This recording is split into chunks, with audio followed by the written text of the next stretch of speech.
கர்த்தருடைய சமூகத்திலே கடந்து செல்வதற்கு முன் அப்படியே நாம் முழங்கால் இருக்கிற இடத்திலே கண்களை முடிந்தவர்கள் முழங்கால் படிடுவோம். வாய்ப்பில்லை, நெருக்கமாக உட்கார்ந்துருக்கிறோம். அப்படியே தலை தாழ்த்தி ஜெபிப்போம். ஆண்டவரை நோக்கி, ஆண்டவரே என்னோடு பேசுமப்பா, உம்முடைய வார்த்தையினால் என்னோடு பேசும். உம்முடைய வார்த்தை என்னை உருவாக்கட்டும் ஆண்டவரேன்னு கேட்போம். அவர் வார்த்தையினால பேச போகிறார். உங்க உள்ளங்கள் எல்லாம் உடைத்து நொறுக்கி அவருடைய பாத்திரமாய் மாற்ற போகிறார். ஆண்டவரே, உடைய வேத வசனம் வெறுமையாய் திரும்பாது. அது நீர் அனுப்பின காரியமாகும்படி வாய்க்கும். வானமும் பூமியும் ஒளிந்து போகும், கர்த்தருடைய வார்த்தை ஒளிந்து போவாது.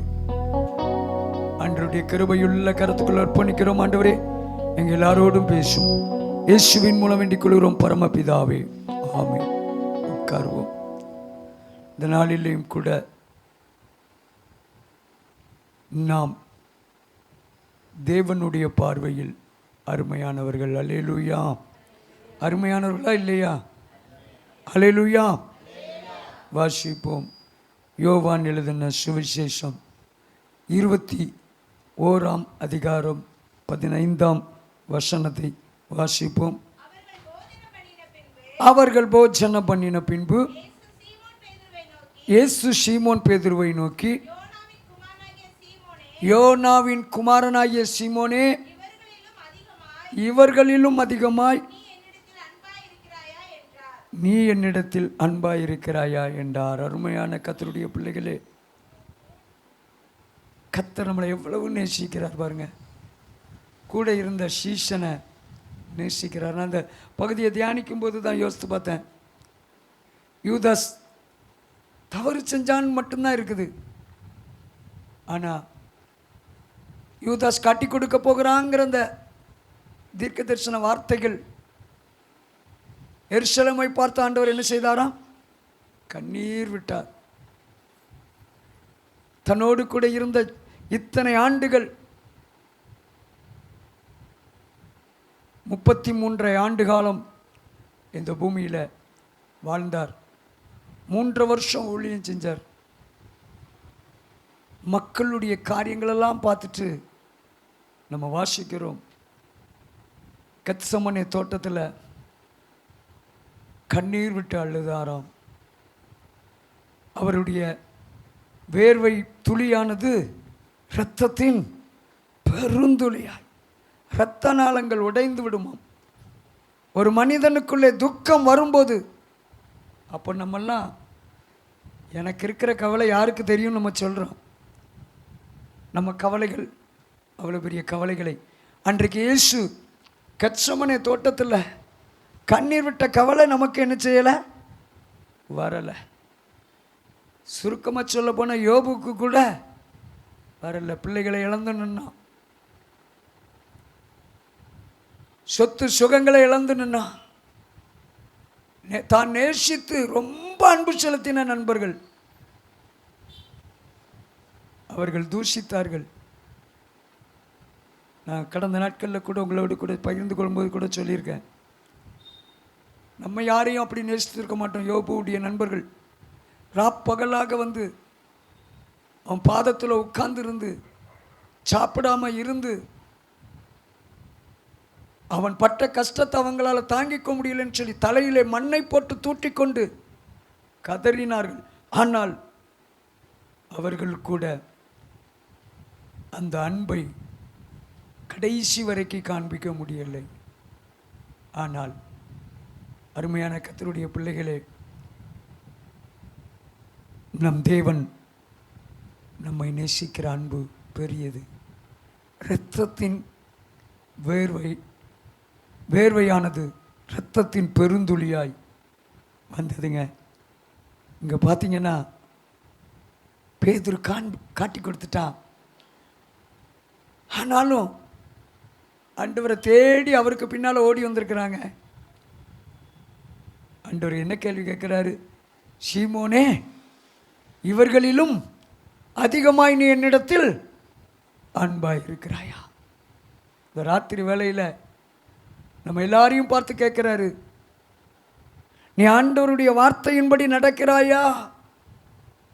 ஆண்டவர் சொன்னார்னு சொல்றது பெருசு இல்லை, என்னோட இயேசு பேசினார்னு சொல்லி நிறைய பேர் சொல்லிக்கிட்டு இருக்கிறாங்க. என்னோடு கூட இயேசு இடைபடுகிறார் என்று சொல்லி கொண்டிருக்கிறாங்க. ஆனால் இயேசுவை போல வாழ்கிறோமா? பாரத்தோடு கேட்குறாரு, நீ என்னிடத்தில் அன்பாய் இருக்கிறாயா? இந்த ராத்திரி வேளையில் இந்த இடத்துல உட்கார்ந்துருக்கிற நீங்கள் அன்பாய் இருந்தீர்கள் என்றால், நீங்கள் பேதுருவை குறித்து நீங்கள் பார்த்தீங்கன்னா, அவன் ஆண்டவரோடு கூட அத்தனை நேசித்தாங்க. அவனுடைய மரணத்தை குறித்து சொல்லப்பட்டிருக்கிறது. அவன் சுவிசேஷத்தை அறிவித்தது நிமித்தம் அவன் சிலுவையில் அறைய கொண்டு போகப்படுகிறான். கொண்டு போகப்படும் போது அவன் சொன்னானாம், அந்த இயேசுவை போல இந்த பாவிய, இந்த காட்டி கொடுத்த பாவிய சிலுவையில் அறையாதீங்க, நான் காட்டி கொடுத்த ஒரு துரோகி என்பதை உணர்ந்து கதறினானாம், என்னை தலைகீழாக சிலுவையில் அறையுங்கள். எனக்கிட்ட அவன் ஆண்டவர் அத்தனை சீஷர்களுக்கு மத்தியில் இந்த மூத்த சீஷனாகிய பேதுருவை கர்த்தர் அதிகமாய் நேசித்தார். இந்த இடத்துல உட்கார்ந்திருக்கிற நம்மளையும் அவர் அதிகமாய் நேசிக்கிறார். நீங்கள் வேதத்தில் வாஸ்து பார்த்தீங்கன்னா ஜெபம் ரொம்ப முக்கியங்க. ஆண்டவர் அவனை பார்த்து கேட்ட ஒரு காரியம், முதலாவது முறை என்ன சொல்கிறார், என் ஆட்டுக்குட்டிகளை மேய்ப்பாயாக. இரண்டாவது தரம் ஆண்டவர் என்ன சொல்கிறார், என் ஆடுகளை, முதல்ல என்ன சொன்னார், குட்டிகளை. ரெண்டாவது தரம் என்ன சொல்றாரு, என் ஆடுகளை மேய்ப்பாயாக. மூணாவது தரம் சொல்கிறார், என் ஆடுகளை. ஆனால் எனக்காக நீ என்ன செய்யணும், சில நெருக்கத்தின் பாதையில் கடந்து செல்ல வேண்டும். ஐயா, ஆண்டவரிடத்தில் ஜெபிக்கிறது என்பதும் ஏதோ மேலோட்டமாக நம்ம நினைச்ச நேரம் ஜெபிக்கிறதல்ல, தீர்மானம் எடுத்து ஜெபியுங்க. அங்கே ஆண்டவர் என்ன சொல்கிறார் வாசியுங்கள். யோவான் 21:18 வசனத்தை வாசியுங்கள். நீ இளவயதுள்ளவனாய் இருந்தபோது உன்னை நீயே அறை கட்டி கொண்டு உன்னுடைய இஷ்டம் போலலாம் நீ நடந்து திரிஞ்ச. உன் கைகளை நீட்டுவாய், வேறொருவன் உன் அறையை கட்டி உனக்கு இஷ்டமில்லாத இடத்துக்கு உன்னை கொண்டு போவான். அடுத்த வசனமும் வாஸ்தருக்கு அதுக்கு விளக்கம் கொடுத்திருக்குது. இன்ன விதமான மரணத்தினாலே அவன் தேவனை மகிமைப்படுத்த போகிறான் என்பதை குறிக்கும்படியாக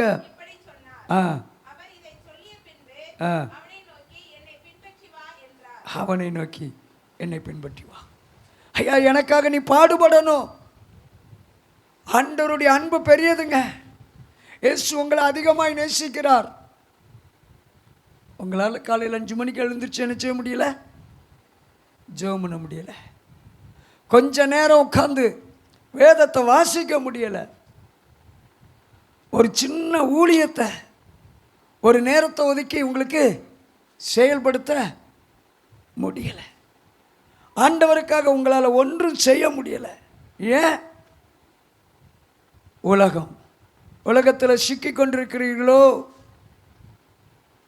உலகத்தில் சிக்கி கொண்டிருக்கிறீர்களோ? யூதாஸ் உலகத்தில் சிக்கி கொண்டிருந்தான். பண ஆசை அவனை தவறாக வழி நடத்தியது. உலக மனிதர்களுடைய உறவு மறந்துடாதீங்க. பண ஆசை வந்தவன நேரம் எங்கே போனா, வேதபாரகர் பரிசேயர்கள்ட்ட போனான். அவனுடைய கால்கள் தவறான பாதையில் நடந்தது. இந்த ராத்திரி வேளையில் கர்த்தர் உங்களோடு பேசுகிறார். நீ ஆண்டவருக்காக வேண்டும். அவர் எருசலேம் பட்டணத்தில் உள்ள அத்தனை ஜனங்களுக்காக கண்ணீர் விட்டு அழுதார். அவரை கட்டி பிடித்து இரவு முழுவதும் அடித்து, சாட்டையினால் அடித்து நொறுக்கி, அவர் இரத்த கோரையோடு நடந்து செல்கிறார். நடக்க முடியவில்லை. சிலுவையை சுமந்து கொண்டு செல்லும்போது கேட்குறாங்க, அவங்க எல்லாரும் பின்னால அவருடைய தாயார் சகோதரிகள் அழுது கொண்டு போகிறாங்க. இயேசு சொன்னார், எனக்காக அல்லாதீங்க, உங்களுக்காகவும் உங்கள் பிள்ளைகளுக்காகவும் அழுங்க. நான் அதற்காகத்தான் இந்த பாடு. வாசியுங்கள்.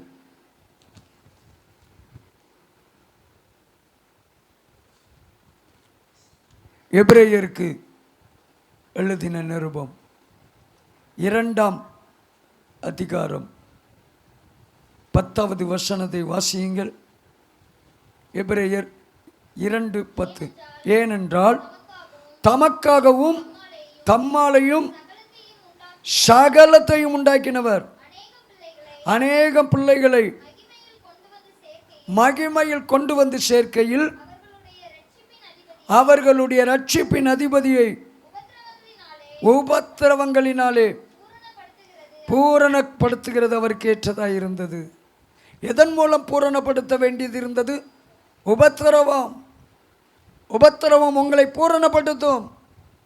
பாடுகள் உங்களை பூரணப்படுத்தும். நீ பாடுகளிலே உன் முழங்கால முடக்கிவு, பாடுகளில் கர்த்தரை நோக்கி கூப்பிடு. யோபுவின் புத்தகத்தில் எனக்கு பிடிச்ச வசனம் அதுதான். யோபுவுக்கு எல்லா செய்தியும் வருகிறது. மிருகங்கள் இறந்து விட்டது, வேலைக்காரர்கள் வேலைக்காரிகள் ஒரு பக்கம் அழிவு, பெற்ற பிள்ளைகள். ஆனால் வசனம் சொல்லுது, அவன் தன் தலையை சிரைத்து பணிந்து கொண்டான். கர்த்தருடைய பாதத்தில் உட்கார்ந்து கண்ணீர் விட்டு கதறினான். அத்தனை உபத்திரவத்திலும் தேவனை நோக்கி அழுது கெஞ்சினான். வேற எங்கேயும் அவன் போகலை. இவ்வளவு உபத்திரவங்கள் அவனை சூழ்ந்த போதும் அவனுடைய பாதம் தேவ சமூகத்தில் விழுந்தது. அருமையான கர்த்தருடைய பிள்ளைகளே, எப்படி வாழ்ந்து கொண்டிருக்கிறோம்? உங்களால் ஜெபிக்கிறதற்கு, கர்த்தருடைய சமூகத்தில் காத்திருப்பதற்கு முடியவில்லையோ? அழுங்க, ஆண்டவரிடத்தில் அழுங்க, ஆண்டவரிடத்தில் ஜெபமுனுங்க, கர்த்தருடைய பாதத்தில் வந்து கதறுங்க. நீங்கள் எத்தனை தான் உலகத்தோடு போராடினாலும், அன்னாலை போல உலகத்தோடு போராடிக்கிட்டு இருந்தா, கணவன்கிட்ட சண்டை போட்டா, தன்னுடைய சக்கலத்தையோடு சண்டை போட்டாள் என்று சொல்லுகிறது. 2 பேரும் மாறி மாறி சண்டை போட்டாங்க. ஒன்றும் நடக்கலை, ஒன்றும் நடக்கலை. அவள் அன்னைக்கு ஒரு நாளில் தீர்மானம் எடுத்தா, என் கர்த்தருடைய பாதத்தில் போய் நான் அழுவேன். பைபிள் சொல்லுகிறது. அதே எபிரேயருக்கு எழுதின நிருபம் 2ஆம் அதிகாரம் 18ஆம் வசனத்தை வாசியுங்கள். ஆதலால் அவர் தாமே சோதிக்கப்பட்டு பாடுபட்டதினாலே அவர் சோதிக்கப்படுகிறவர்களுக்கு உதவி செய்ய வல்லவராயிருக்கிறார். உன் பாடுகளில் உதவி செய்வார். ஆண்டவரிடத்தில் வாங்க. அவருடைய அன்பு எவ்வளவு பெருது தெரியுமா? மனுஷனை அவர் அதிகமாய் நேசித்தார். ஆதியாகம புத்தகத்தில் பார்த்தோம்னா 2 வீழ்ச்சி நடக்கிறது. 2 வீழ்ச்சியை வேதம் நமக்கு கற்றுக் கொடுக்கிறது. ஒன்று, விழுந்து போன தேவதூதர் கூட்டம் தன்னை ஆராதித்துக் கொண்டு பரிசுத்தர் பரிசுத்தர் என்று ஆராதித்துக் கொண்டிருந்த தேவதூதர் கூட்டம் ஒரு பக்கம் விழுந்தது, வீழ்ச்சியை சந்தித்தது. ஆமா, அப்படி உட்கார்ந்துக்கிட்டீங்களா? உள்ள இடம் இருக்கு, அப்படி உட்காந்து. அருமையான கர்த்தருடைய பிள்ளைகளை, 2வது மனுஷனுடைய வீழ்ச்சி, ஆதாம் ஏவாளுடைய வீழ்ச்சி. இந்த 2 விதமான வீழ்ச்சியை நம்ம பார்க்கிறோம். இதற்கு ரொம்ப அருமையாக எபிரேயர் 2ஆம் அதிகாரம் 14ஆம் வசனத்திலிருந்து 16ஆம் வசனம் வரைக்கும் வாசியுங்கள். கொஞ்சம் மைக் எடுத்துக்கோங்க.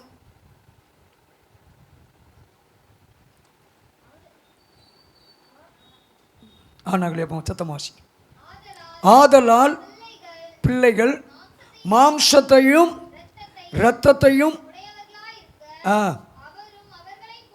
அவரும், அதாவது இயேசு கிறிஸ்துவும் அவர்களைப் போல மாம்சத்தையும் இரத்தத்தையும் உடையவரானார். மரணத்துக்கு அதிகாரியாகிய பிசாசானவனை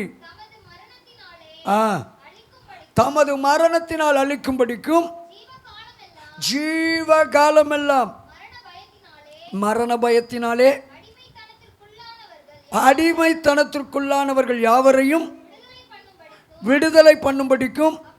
அப்படியானார், நல்லா கவனிங்க, நல்லா கவனிங்க. ஆதலால்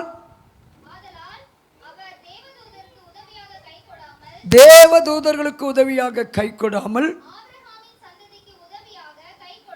ஆபிரகாமின் சந்ததிக்கு உதவியாக கை கொடுத்தார். 2 சந்ததிகள் வீழ்ச்சி அடைந்தது. மனுக்குலமும் விழுந்தது. தேவனுடைய அன்பை விட்டு விழுந்தது. தேவனுடைய சத்தத்தை விட்டு வீழ்ச்சியை சந்தித்தது. இன்னொன்று, முதலாவது, உலகம் உண்டாவதற்கு முன்பதாகவே தேவதூதர்கள் கூட்டமும் வீழ்ச்சியை சந்தித்தது. அருமையான கர்த்தருடைய பிள்ளைகளே, இந்த வசனம் நமக்கு அழகாக கற்றுக் கொடுக்கிறது. அவர் தேவதூதருக்கு உதவியாக கை கொடுக்கல. தேவதூதர்கள் வீழ்ச்சி அடைந்த போது அவர் என்ன செய்யலை? இந்த பூமிக்கு தேவதூதர்களுக்கு ஆதரவாக இறங்கி நான் தேவதூதர்களை மீட்க வேண்டும் என்று சொல்லவில்லை. தேவதூதர்களை மீட்பதற்காக இந்த உலகத்திற்கு அவர் வரவில்லை. ஆனால் இந்த பைபிள் சொல்லுது, மனுஷன் வீழ்ச்சியை சந்தித்த போது, ஆதாமும் ஏவாளும் வீழ்ச்சி அடைந்த போது, இந்த வசனம் நமக்கு சொல்லுகிறது, இயேசு கிறிஸ்து மாம்சத்தில் எனக்காக உங்களுக்காக வந்தாருங்க. அல்லேலூயா. சத்தமா சொல்லுங்க, அல்லேலூயா. தேவதூதர்கள் அவரோடு கூட இருந்து பரிசுத்தர் பரிசுத்தர் என்று ஆராதித்து கொண்டிருந்த தேவதூதர்கள் விழுந்தபோது அவர்கள் பிசாசு கூட்டங்களாக தள்ளப்பட்டவர்களாய் தள்ளப்பட்ட தூதர்கள் என்று சொல்லப்பட்டிருக்கிறது. அவர்களுக்கு மீண்டும் அவர் வாய்ப்பு கொடுக்கவில்லை. கடைசி உலகம் அழியும் போது இந்த பைபிள் சொல்லுகிறது, பிசாசும் அதனுடைய கூட்டமும் நசுக்கப்படும், என் தேவன் ஜெயிப்பார். ஆனா இந்த பிசாசை மேற்கொள்வதற்காக படைக்கப்பட்டவங்க நானும் நீங்களுங்க. ஆண்டவருடைய அன்பை பார்த்தீங்கன்னா இந்த மனுஷனுக்காக இங்கே பார்த்தீங்கன்னா சொல்லப்பட்டிருக்கிறது, மரணத்திற்கு அதிகாரியாகிய பிசாசானவனை தனது மரணத்தினால் அழிக்கும்படிக்கு இந்த பூமிக்கு எனக்காக உங்களுக்காக இந்த பூமிக்கு வந்தார். மறந்துடாதீங்க. என்னையும் உங்களையும் பாவத்தில் விழுந்து கிடக்கிற என்னையும் உங்களை மீட்பதற்காக இந்த உலகத்துக்கு வந்தார். எனக்காக உங்களுக்காக. அவர் அன்றைக்கு தேவதூதர்கள் வீழ்ச்சி அடைந்த போது அவர்களுக்காக சிலுவையில் பாடுபடல.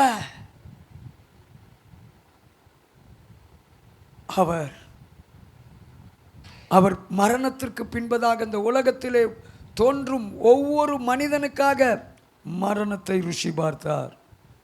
அங்க அழகா போட்டிருக்கு, அவர் தேவதூதருக்கு உதவியாக கை கொடாமல் ஆபிரகாமின் சந்ததியாகிய எனக்கும் உங்களுக்கும் கை கொடுத்தார். என் மேலேயும் உங்க மேலே அவ்வளவு அன்பு, என்னையும் உங்களையும் அவ்வளவு நேசிக்கிறார். நீங்க ஒரு தலைவலிக்கு ஆண்டவரை என்ன சொல்லுதீங்க? என்ன செய்ய, தலைவலி, ஒரே தலைவலி. கடவுளை கும்பிட்டு நான் என்னத்தை கண்டேன். ஐயா, ஆண்டவருடைய அன்பு உங்களை ரொம்ப நேசிக்கிறாருங்க. என்னையும் உங்களை ரொம்ப நேசிக்கிறார். அதனால தான் இயேசு சொல்லும்போது சொல்வார், அறுப்பு மிகுதி வேலையாட்கள். ஐயா, என் ஜனங்கள் தேவனை அறிய வேண்டும் என்கிற ஏக்கத்தோடு ஒரு பெருங்கூட்டம் இந்த உலகத்தில் இருக்குது. ஆனால் அறிந்தவர்கள் ஆண்டவருக்காக எழும்ப வேண்டும். அறிந்தவர்கள் சுவிசேஷத்திற்காக எழும்ப வேண்டும். நீ பாவத்தை விட்டு வெளியே வா. பாவம் உன்னை அழித்து விடும். மீண்டும் மீண்டும் பாவத்தின் சாபத்தில் இருக்காத. மீண்டும் மீண்டும் இரவு பகல் பாராது நீ டிவிக்கு முன்னால் உட்கார்ந்து கொண்டிருக்கிறாயோ? தேவனுக்கு பிரியமில்லாத கெட்ட வார்த்தைகள் உனக்கு வாயிலிருந்து புறப்பட்டு கொண்டிருக்கிறதோ? தேவனை அறியாத மனிதர்களோடு உட்கார்ந்து வீண் வார்த்தைகளை பேசி அரட்டை அடித்து உன் சரீரத்துக்குள்ள பாவத்தை உள்ளே விடுகிறாயோ? விட்டுட்டு வந்துட்டு நீ சாபம் எனக்கு ஏன்? சாபம் வந்த பிறகு ஆண்டவர் என்னை நேசிக்கலன்னு சொல்லாத. இவ்வளவு காரியங்கள் செய்திருக்கிறார் உனக்காக எனக்காக. அவர் நேசிக்கவில்லை என்று நீ எப்படி சொல்ல முடியும்? இவ்வளவு பாடுகளை எனக்காக உங்களுக்காக அந்த பட்ட கர்த்தரை நீ எப்படி நேசிக்கவில்லை என்று சொல்ல முடியும்? சொல்லாதீங்க. வாழ்க்கையில் சில காரியங்கள், இந்த உலகத்தில் அவர் படைக்கும் போதே மனிதனை உருவாக்கினார். சிருஷ்டிப்பு அவசியம், அதே போல மரணமும் அவசியம். மறந்துடாதீங்க. எப்படி ஒரு மரம் செழிப்பாக வளருகிறது, ஒரு காலகட்டத்திலே அது தன்னுடைய செழிப்புத்தன்மை இழந்து மண்ணோடு மண்ணாக மக்குகிறது. நானும் நீங்களும் அப்படித்தான் உலகத்தில் வாழ்கிறோம். இந்த உலகத்தில் மரணம் என்பது இயற்கையானது. மரணத்தின் நிமித்தம் நாம் ஆண்டவர் கைவிடவில்லை. உங்கள் வாழ்க்கையில் வந்திருக்கிற வியாதியின் நிமித்தம் உங்களை கைவிடவில்லை. உங்கள் வாழ்க்கையில் ஏற்பட்டிருக்கிற தோல்விகளினால் நீ கைவிட்டு விட்டப்பட்டு விட்டேன் என்று சொல்லாத. உன் பாவம், உன் இருதயத்துக்குள்ள இருக்கிற அருவருப்பான எண்ணங்கள், உன் வாயிலிருந்து புறப்படுகிற வார்த்தை, உன் சிந்தனை உன்னை தேவனுடைய அன்பை விட்டு பிரித்து விடும். அவர் உன்னை அதிகமாய் நேசிக்கிறார். கர்த்தர் என்னையும் உங்களையும் அதிகமாய் நேசிக்கிறார். வாசியுங்கள், எபிரேயர் 2ஆம் அதிகாரம் 4ஆம் வசனத்தை வாசியுங்கள். அடையாளங்களினாலும் அற்புதங்களினாலும் பலவிதமான பலத்த செய்கைகளினாலும் தம்முடைய சித்தத்தின்படி பகிர்ந்து கொடுத்த பரிசுத்த ஆவியின் வரங்களினாலும் தேவன் தாமே சாட்சி கொடுத்ததுமாயிருக்கிற இவ்வளவு பெரிதான ரட்சிப்பை குறித்து நீங்களும் நானும் கவலையற்று இருப்போமானால் தண்டனைக்கு எப்படி தப்பித்துக் கொள்வோம்? அவர் வரப்போகிறார். அவர் வரும் வரைக்கும் நமக்கு இரக்கம் உண்டு. அவருடைய அன்பு நம்மிடத்தில் வெளிப்படும். அவர் இந்த உலகத்தில் வரும் வரைக்கும், அல்லது நமக்கு மரணம் வரும் வரைக்கும் எனக்கும் உங்களுக்கும் இரக்கமும் கிருபையும் உண்டு. சுதந்தரித்துக்கொள். உன் பாவத்தை விட்டு நீ வெளியே வா. உன் அக்கிரமத்தை விட்டு வெளியே வா. தேவனுக்கு பிரியமில்லாத உன் காரியங்களை விட்டு வெளியே வா. ஆம், பார்த்தீங்கன்னா எபிரேயர் 2ஆம் அதிகாரம் 9வது வசனத்தை வாசியுங்கள்.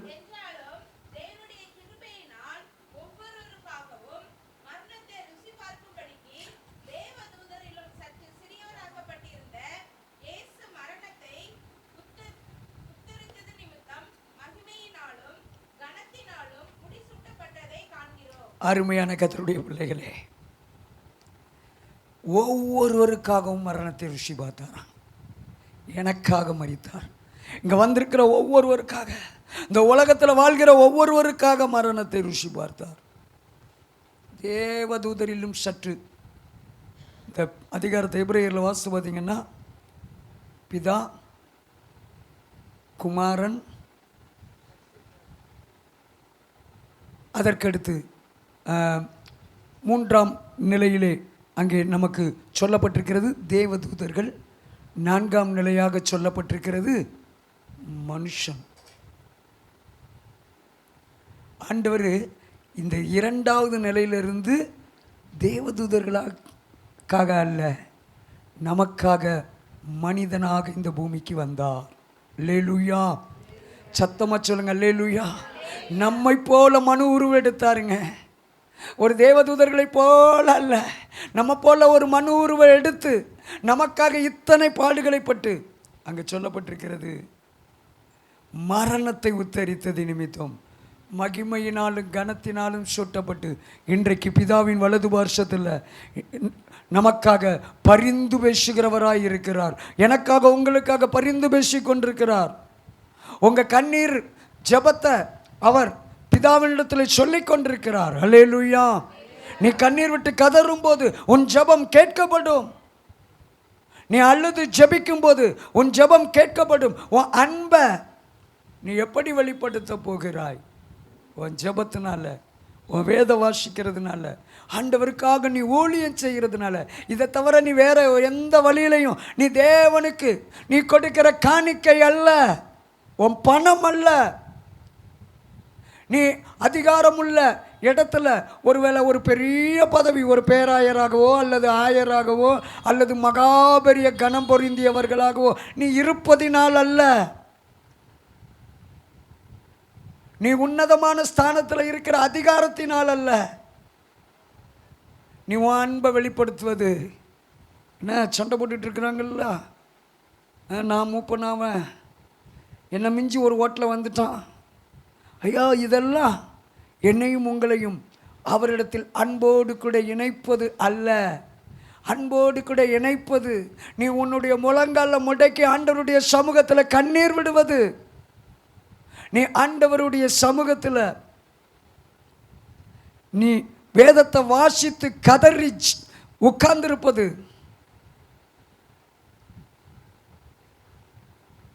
ஆண்டவருக்காக ஊழியம் செய்வது. இதுதான் நீ அன்பை காட்டுகிறது. நீ அன்பை காட்டுகிறாயா?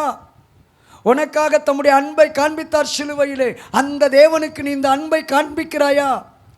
இந்த ராத்திரி வேளையில் முதலாவது நம்மளும் நீங்களும் எடுக்கக்கூடிய ஒரு தீர்மானம், ஆண்டவருக்கு அன்பை காமிங்க.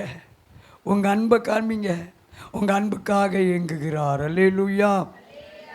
ஒரே ஒரு மனுஷனை குறித்து அவன் ஆண்டவர் மேலே எப்படி அன்பை காண்பித்தான் என்று சொல்லி நான் உங்களுக்கு சொல்லி நான் முடித்து விடுகிறேன். என்னோடு கூட திருப்பிக் கொள்ளுங்கள். அப்போஸ்தலர் நடபடிகளின் புத்தகம்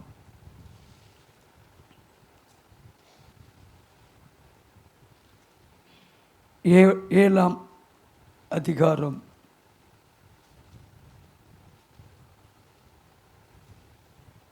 7 என்னோடு கூட நீங்கள் திருப்பி வைத்துக் கொள்ளுங்கள். 6ஆம் அதிகாரம் 7ஆம் அதிகாரத்தில் ஒரு சில சம்பவங்கள் ஸ்தேவான் என்கிற ஒரு மனுஷனை குறித்து சொல்லியிருக்கிறது. ஆண்டவர் எப்படி நேசித்திருக்கிறான் பாருங்க. நம்ம அன்புலாம் என்ன அன்பு! நம்மெல்லாம் ஆண்டவருக்கு என்ன செய்து விட்டோம்? நீங்கள் பார்த்தீங்கன்னா திருச்சபையில் ஒரு பெரிய குழப்பம் நடைபெற்று கொண்டிருக்கிறது. சீஷர்கள் எல்லாரும் வருகிறார்கள். அப்போ ஒரு 7 பேரை தேர்ந்தெடுக்கிறாங்க. எதற்காகன்னா திருச்சபையில் உள்ள காரியங்களை செய்வதற்காக மூப்பர்களை தேர்ந்தெடுக்கிறார்கள். நல்லா கவனிச்சுக்கோங்க.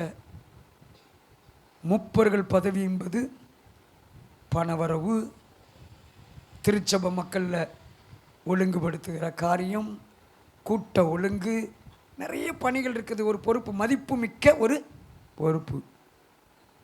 அன்னைக்கு பார்த்தீங்கன்னா சீசர்கள் எல்லாம் இந்த பொறுப்பு எனக்கு வேண்டாம், இந்த பொறுப்பு எங்களுக்கு வேண்டாம், நாங்கள் என்ன செய்ய போகிறோம்? வாசிங்க அப்போஸ்தலர் 6ஆம் அதிகாரம் 4வது வசனத்தை வாசிங்க. நாங்களோ ஜெபம் பண்ணுவதிலும் எங்களை விட்டுருங்க. நாங்கள் என்ன செய்ய போகிறோம்? ஜெபம் பண்ண போகிறோம், வேதத்தை வாசித்து நாங்கள் போதிக்க போகிறோம். நான் சொன்ன ஆண்டவருடைய அன்பை வெளிப்படுத்துகிறது இதுதான். வேற நீ என்ன செஞ்சாலும் என்ன என் கூட வந்து எனக்கு சின்ன ஹெல்ப் பண்ணிங்கன்னா நான் என்ன செய்வேன்? அந்த அக்கா அந்த அண்ணன் என்ன உதவியாக இருந்தாங்கன்னு நான் சொல்லுவேன். ஆனால் அதுக்காண்டி நான் உங்களெல்லாம் பரலோகத்துக்கு போயிடுவேன், நான் சர்டிஃபிகேட் ஏதாவது கொடுக்க முடியுமா? எனக்கே சர்டிஃபிகேட்டு கத்திரிடத்தில் இருக்குது. பாருங்க, இங்கே பார்த்தீங்கன்னா நம்ம என்ன செய்வோம்?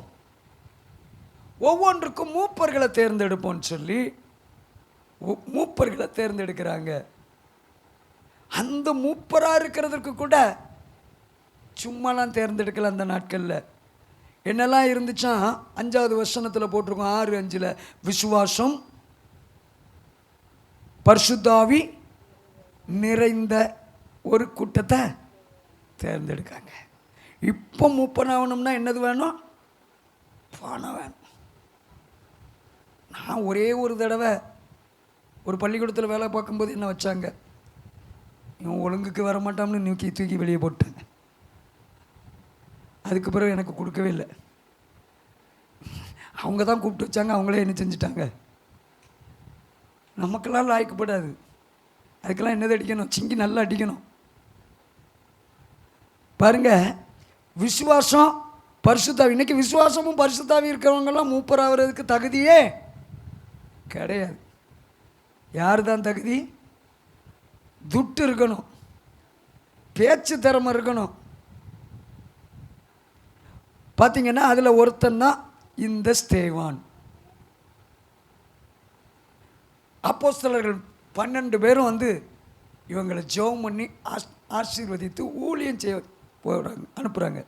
என்ன வேலை பார்க்குறாங்க? கஷ்டப்பட்டவங்க, ஏழை, திருச்சபையில் ஏழ்மை உள்ளவர்கள். நீங்கள் பழைய ஏற்பாட்டு புத்தகத்தில் தசம பாகம்னு பிரிக்கப்படுது. அதுக்கு பிறகு பின்வந்த நாட்களில் தசம பாகம்லாம் கிடையாது. எல்லாரும் அவரவர் பணத்தை என்ன செய்யணும்? எங்கே கொண்டு கொடுக்கணும்? எல்லாரும் சம்பாதிக்கணும். சம்பாதிக்கிற துட்டை சபையில் கொண்டு என்ன செஞ்சிடணும்? ஆமாம், 1000 ரூபா சம்பாதிச்சாலும் சரி தான், 1 லட்சம் ரூபா சம்பாதிச்சாலும் சரி தான், கோடி ரூபா சம்பாதிச்சாலும் சரி தான், எங்கே கொண்டு வச்சிடணும்? கோயிலில் கொண்டு கொடுத்து அது எல்லாத்துக்கும் பங்கிடப்படும். ரொம்ப நல்ல திட்டம்தான். என்ன, கஷ்டப்பட்டவங்களுக்கு நல்ல திட்டம். அந்த காலத்துலேயும் திருட்டு போயிலும் நிறைய பேர் இருந்திருக்கான். வேலைக்கு போனாலும் எங்கே தான் போடணும்? கோயிலில் தான். போவாட்டாலும் சாப்பாடு யார் போடுவா? கோயில் போட்டுரும். கோயில் நமக்கு என்னது போட்டுரும்? பெரியதுக்கு வேலைக்கு போகணும். பவுல் கண்டிப்பார். நீங்கள் அநேகர் வேலை இல்லாமல் என்ன செய்தீங்க? சுற்றிக்கிட்டு இருக்கீங்க. வேலை செய்யாதவன் சாப்பிடாது இருக்க கடவன் என்று கடிந்து கொள்கிறார்.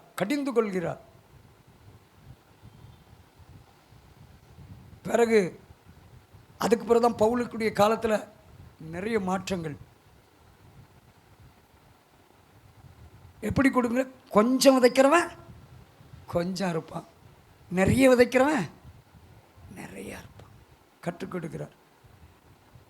இந்த புதிய ஏற்பாட்டு காலத்தில் தசம பாகம்லாம் கிடையாது. கொடுக்கறது எப்படி கொடுக்கணும்? நீ எப்படி கொடுக்கிறாயோ அப்படி ஆசீர்வதிக்கப்படுவாய். இன்னும் அந்த தசம பாகத்தை பிடிச்சிக்கிட்டு தான் நிறைய ஊழியக்காரங்க கதையே என்ன செய்யுது? ஓடிக்கிட்டு இருக்கு. ரைட், எப்படியும் ஓடிட்டு போகுது. ரைட், பார்த்தீங்கன்னா இந்த ஸ்தேவானுடைய பணி என்னென்னா சமையல் செய்கிற வேலை. என்ன வேலை? சமையல் செய்யணும், வந்தவங்களுக்கு போஜனம் பண்ணணும். அப்போ என்ன வேலைன்னு நம்ம நினைக்கிறோம்? இன்னைய காலகட்டத்தின்படி ஒரு சாதாரண கூலி வேலை. ஐயா, அந்த வேலையில் அவன் எவ்வளவு உத்தமனாக இருந்தான்னு பார்த்தீங்கன்னா, அவன் என்ன செய்கிறான்? அவனை குறித்து சொல்லப்பட்டிருக்கிறது. வாசியுங்கள், அப்போஸ்தலர் 6ஆம் அதிகாரம் 15வது வசனத்தை வாசிங்க. ஆலோசனை சங்கத்தில்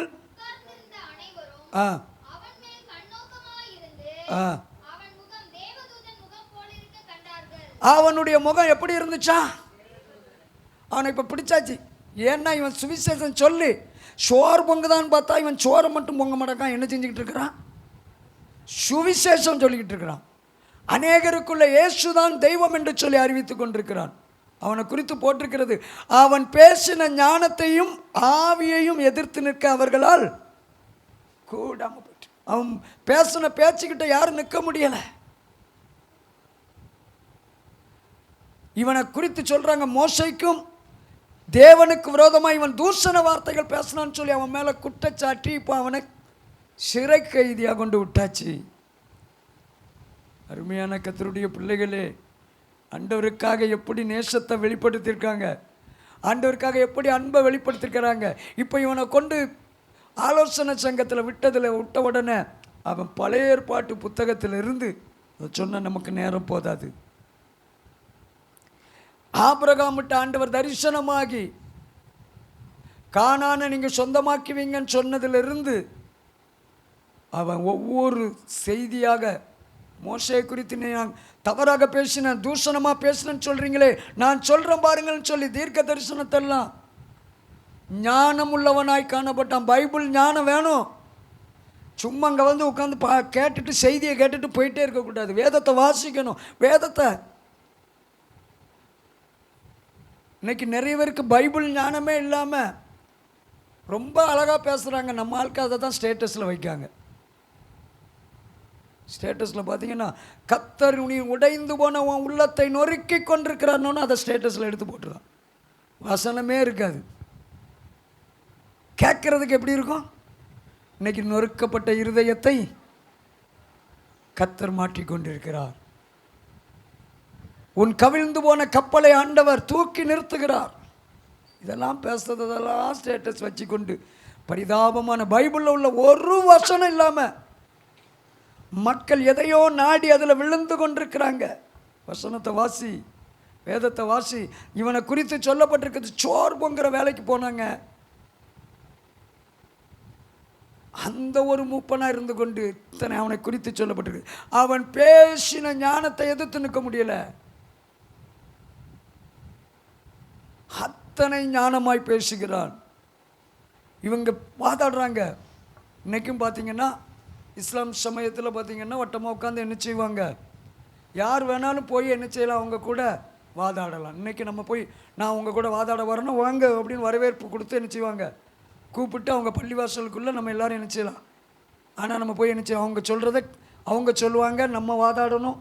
இதே மாதிரி அன்றைக்கு உட்காந்து என்ன செய்தாங்க, எல்லாரும் உட்காந்து பேசுகிறாங்க. இவன் இயேசுவை குறித்ததான காரியங்களையும் தீர்க்க தரிசனங்களையும் இவன் சொன்னபோது அவர்களால் எதிர்த்து நிற்க முடியலை. அவர்களால் இயேசுவை குமாரன் என்று மறுதலிக்க முடியலை.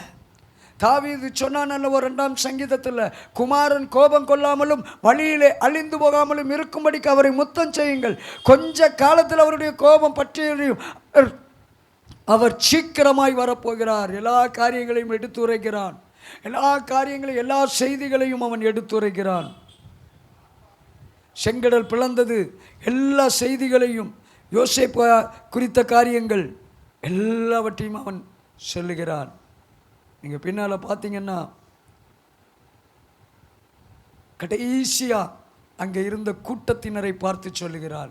ஒரு மரண தண்டனை கைதியாக நிற்கிறவன் கர்த்தருக்காக அத்தனை வைராக்கியமாய் பேசுகிறான். அவன் சொல்லுகிறான், ஏசாயா தீர்க்கதரிசி உங்களை பார்த்து தான் சொல்லியிருக்கிறார். என்ன சொல்லியிருக்கிறார்? வணங்கா கழுத்துள்ளவர்களே. சொல்ல முடியுமா? இவனுக்கு விரோதமாக பேசினா கொன்று விடுவான்னு தெரியும். ஆனால் சத்தியத்தை எடுத்துரைத்தான். வணங்கா கழுத்துள்ளவர்களே, இருதயத்திலும் செவிகளிலும் விருத்த சேதனம் பெறாதவர்களே, உங்கள் பிதாக்களைப் போல நீங்களும் பரிசுத்தாவிக்கு எப்போதும் எதிர்த்து நிற்கிறீங்க. பரிசுத்தாவிக்கு விரோதமாக நீங்கள் இருக்கிறீங்க. தீர்க்கதரிசிகளில் நீங்கள் யாரை துன்பப்படுத்தலை, இயேசுவை சிலுவையில் அறைஞ்சிங்க. நீதிபரருடைய வருகையை முன்னறித்தவர்களை கொலை செய்தீங்க. தேவதூதர்கள் மூலமாய் கொடுக்கப்பட்ட நியாயப்பிரமாணத்தை காலில் கீழே நீங்கள் தான் போட்டு மிதிக்கீங்கன்னு சொல்லி கடிந்து சொல்கிறான். சொல்லி கொண்டிருக்கும் போதே ஆவியானவருடைய மகிமையின் பிரசன்னத்தை இந்த ஸ்தேவான் உணர்கிறான். உணரணுங்க. உன் பாவத்தை தூக்கி தூர போடு. உன் இருதயத்துக்குள்ளே காணப்படுகிற அக்கிரம சிந்தைகளை தூரத்துக்கு போடு. நான் என்ன பாவமாக செய்கிறேன்னு சொல்லி கொண்டிருக்கிறாயோ, உன் உள்ளத்துக்குள்ளே தவறான எண்ணங்கள் சிந்தனைகள் இருக்குமானால் உன்னை சாபம் தொடர்ந்து கொண்டு வரும். நீ எத்தனை விடுதலை பெற்றாலும் உனக்கு அந்த விடுதலை நிலைத்திருக்காது. சாபம் தொடரும். சாபத்தை நீக்கி போடு. நீ ஆண்டவரண்ட ஓடிவா. இரண்டாவது, அவருடைய அன்புக்காக நீ எதையாவது செய்ய வேண்டும். ஒரு ஸ்தேவான் அவனை பார்த்து பார்த்தீங்கன்னா, அதோ வானங்கள் திறக்கிறதையும் மனுஷகுமாரன் தேவனுடைய வலது பார்சத்தில் நிற்கிறதையும் காண்கிறேன் என்று சொன்ன உடனே அந்த ஆலோசனை சங்கத்தில் இருந்தவங்கெல்லாம் காதை பொத்திக்கிட்டாங்களாம். காதை பொத்தி கொண்டு அவனை என்ன செஞ்சாங்களாம், கல்லை கொண்டு எறிய ஆரம்பித்தாங்கங்க. கல்லை கொண்டு எரியும் போதும் அவனை குறித்து நமக்கு போடப்பட்டிருக்கிறது. 60வது வசனத்தில், அவனோ எல்லாரும் கல்லை கொண்டு எறிகிறாங்க. ஸ்தேவான் சொல்கிறான் முழங்கால் படியிட்டு, ஆண்டவரே இவர்கள் மேல் இந்த பாவத்தை சுமத்தாதீரும் என்று மிகுந்த சத்தமிட்டு சொல்லி மரணத்தை சந்தித்தான். ஆண்டவர் மேலே வைத்திருந்த அன்பு தாங்க. அன்னை தெரசான்னு சொல்லி ஒரு அம்மாவை குறித்து பார்க்கிறோம். தன்னுடைய அத்தனை காரியங்களை தியாகம் பண்ணி நம்ம இந்திய தேசத்துக்கு வந்து அவங்க கடைசி வரைக்கும் தியாகம் பண்ணாங்க. வில்லியம் கேரியுடைய வாழ்க்கை சரித்திரத்தை வாசித்து பாருங்க.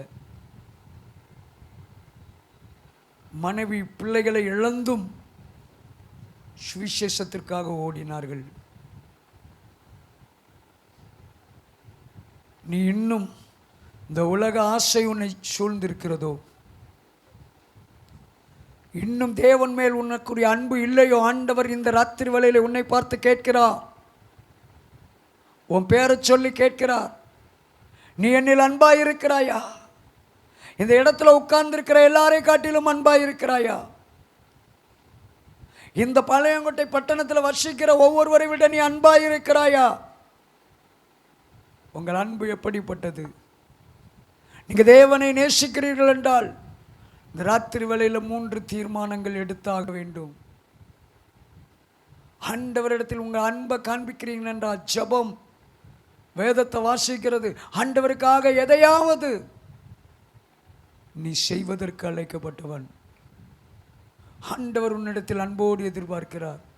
உன்னிடத்தில் தன்னுடைய நேசத்தை காண்பிக்க எதிர்பார்க்கிறார். ஆண்டவருடைய சமூகத்தில் அர்ப்பணிப்போமா? தேவனை நோக்கி பார்த்து இருக்கிற இடங்களிலே கண்களை மூடிக்கொண்டு, முதலாவது உன் அன்பை வெளிப்படுத்துவதற்கு முன்பதாக நீ செய்ய வேண்டிய ஒரே ஒரு காரியம், உனக்குள்ள இருக்கிற பாவ குணங்கள் நீங்க வேண்டும். உனக்குள்ள இருக்கிற தேவனுக்கு பிரியமில்லாத வார்த்தைகள், சிந்தனைகள் மாற வேண்டும்.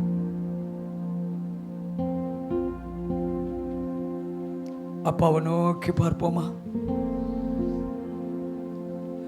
மறவாமல் நினைத்தீரையா,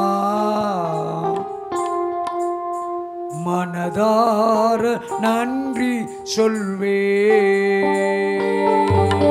மறவாமல் நினைத்தீரையா, மனதார நன்றி சொல்வே. சொல்லுவோம் எல்லாரும். இரவும் பகலும் என்னை நினைத்து இதுவரை நடத்தினீரே. இரவும் பகலும் என்னை நினைத்து இதுவரை நடத்தினீரே. நன்றி நன்றி ஐயா, ஆஹா கோடி கோடி நன்றி ஐயா. சொல்லுமா எல்லாரும் வாய்களை திறந்து. நன்றி,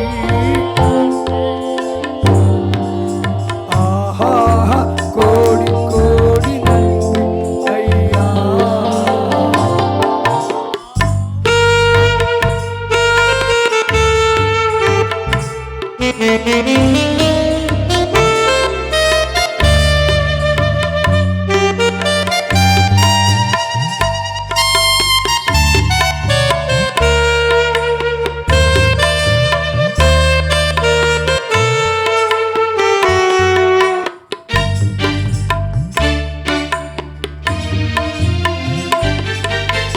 எபினேசர் நீர்தான் ஐயா,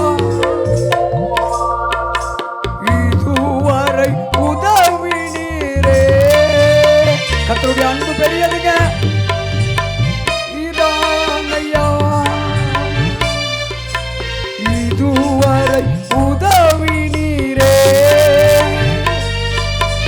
எல்ரோய் எல்ரோய் என்னையும் எப்படி நான் நன்றி சொல்வேன்.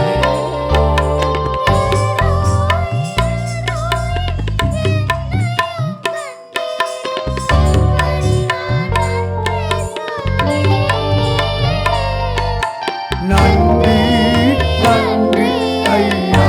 சொல்லுவோமா எல்லாரும் வாய்களை திறந்து. கர்த்தருடைய அன்பு பெரியது.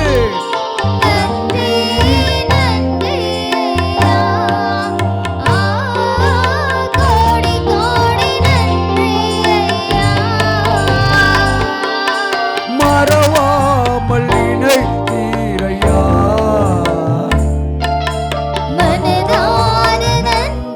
சொல்வேன் என்னை மறவாமல்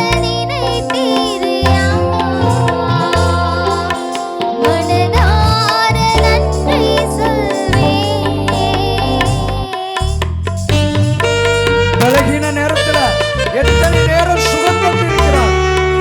நன்றி உள்ளவர்களாய் ஆண்டவருக்கு நம்ம நன்றி செலுத்துவோமா?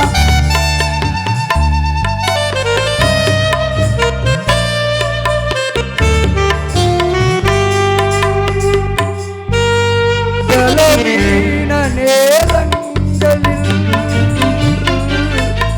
பல தந்தீரையா.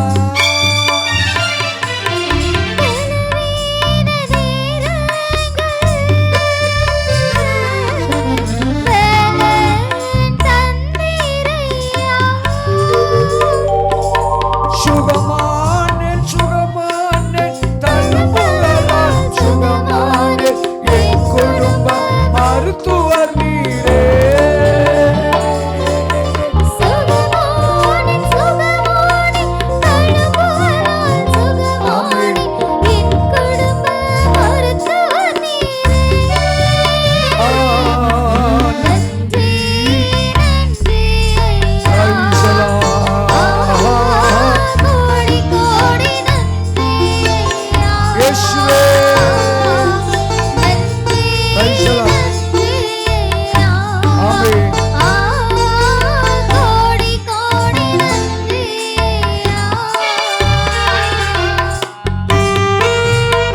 எத்தனை முறை எவ்வளவு தடைகள் வேதனைகள் கண்ணீர்கள் சுகமாக்கினார், விடுதலை கொடுத்தார்.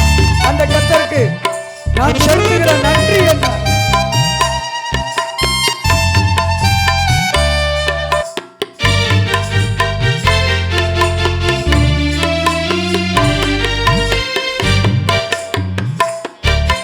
தடைகளை உடைத்தீரையா. தள்ளாட விடவில்லை ஏ.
உமக்காக வாழணும்ப்பா. என்ன நேசிக்கிறீங்கிறத நான் உணர்ந்திருக்கிறேன். கர்த்தர் உங்க மேல அன்பு வைத்திருக்கிறாருங்கிறத உணர்ந்து அந்த அன்பு வைத்திருக்கிற கர்த்தருக்கு விரோதமான பாவங்கள், அக்கிரம சிந்தைகள், உலகம் என்று சொல்லி பணம், பொன், பொருள், இந்த உலகத்தில் இவைகள் எல்லாம் தேவை, ஆனால் இவைதான் உலகம் என்று வாழ்ந்து கொண்டிருக்கிறோமோ? ஆண்டவரை நோக்கி பார்த்து, அப்பாவை நோக்கி பார்த்து, அப்பா என்னை ஆசீர்வதியும் ஆண்டவரே. ஆண்டவரே, நான் பாவத்துக்கு அடிமையா இருக்க மாட்டேன் ஆண்டவரே. உண்மையில் அன்பு செலுத்துகிற வண்ணமாய் ஜெபம், வேத வாசிப்பு, உமக்காக ஊழியம் செய்வதில் என்னையே ஒப்பு கொடுக்கிறேன். எனக்கு நீர் கொடுத்திருக்கிற பலத்தோடு ஓடுவேன். வாய்களை திறந்து சொல்ல மாட்டீங்களா? எதையாவது நான் உமக்காக செய்வேன் ஆண்டவரே. என் தேவனுக்காக நான் வாழ இந்த ராத்திரி வேளையில தீர்மானிக்கிறேன். சொல்ல மாட்டாயா? உலகத்துக்காக ஓடி ஓடி ஓடி எந்த விடுதலையும் நமக்கு கிடைக்க போறதில்லை. அடிமைத்தனம், பாவத்தின் அடிமைத்தனம், பொல்லாத உலக மனிதர்களோடு நேரத்தை செலவிடுவதின் நிமித்தம் நமக்குள்ளே உலக பிரகாரமான இச்சைகள், உலக பிரகாரமான அசுத்த ஆவிகளுடைய கிரியைகள், சத்துருக்களுடைய போராட்டம். விடுதலைக்கு ஒரே ஒரு வழி, கர்த்தர் மேல நீ அன்பு செலுத்து. கர்த்தர் மேல நீ அன்பு செலுத்து. ஒரு சாதாரண மனிதன் ஒரு ஸ்தேவானை ஆண்டவர் பயன்படுத்தி அந்த ஸ்தேவான் நிமித்தம் ஒரு மாபெரும் ஊழியக்காரன் அப்போஸ்தலனாகிய பவுலை இந்த பூமிக்கு விட்டுட்டு போனாருங்க. அந்த பவுல் மாத்திரம் தேவனுடைய அன்பை அந்த நாட்கள்ல அறிவிக்க வரலனா இன்றைக்கு நம்ம வரைக்கும் சுவிசேஷம் வந்திருக்குமா என்பது ஒரு பெரிய கேள்விக்குறி. அவ்வளவு பெரிய ஒரு மகா நீதிமான கர்த்தர் பூமியிலே வைத்து சென்றார். யார் மூலமா? ஒருவனுடைய தியாகம், உங்களுடைய தியாகம். நீங்க ஆண்டவருக்காக ஊழியம் செய்வதன் மூலம் தேவன் யாரையோ எழுப்ப முடியும். ஏதோ ஒரு பில்டிங் கட்டாம எழுப்ப முடியும். ஏதோ ஒரு தேவனுக்காக வைராக்கியமாய் வாழ்கிற பவுலை எழுப்ப முடியும்.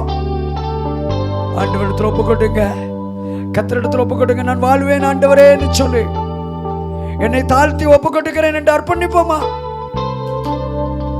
அப்பா, வந்திருக்கிற எல்லாருக்காக ஜெபிக்கிறேன். அநேக தேவைகளோடு வந்திருக்கிறாங்க, அநேக கண்ணீரோடு வந்திருக்கிறார்கள். உங்க தேவைகளை கர்த்தர் இன்றைக்கு நிறைவேற்றுவார். ஆனால் ஆண்டவருக்கு நீ வேண்டும்.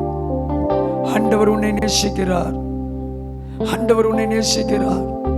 தேவதூதர்களை காட்டிலும் விசேஷமாய் உண்மையில் அன்பு வைத்திருக்கிறார். தன்னை சிலுவையிலே அறையப்பட்டவர்களையும் மன்னியும் என்று சொல்லி பிதாவினிடத்தில் வேண்டிக் கொண்ட கர்த்தர் உன்னை நேசியாமல் இருப்பாரோ? சாதாரண ஒரு ஸ்தேவான் இவர்களை மன்னியும் ஆண்டவரே என்று சொல்லி, சாபம் அவர்கள் குடும்பத்துக்கு வரக்கூடாது என்று சொல்லி வேண்டி நின்ற போது, நம் தேவன், நாம் ஆராதிக்கிற கர்த்தர் நம்மை கைவிடுவாரோ? கைவிட மாட்டார். அப்பா, உம்முடைய கிருபைக்குள் ஒப்பு கொடுத்து ஆசீர்வதித்து ஜெபிக்கிறேன். வந்திருக்கிற எல்லாரையும் உம்முடைய கிருபைக்குள் ஒப்பு கொடுக்கிறேன். பொறுப்படுத்திக் கொள்ளும். இயேசுவின் மூலம் வேண்டிக் கொள்கிறோம் பரமபிதாவே. அல்லேலூயா.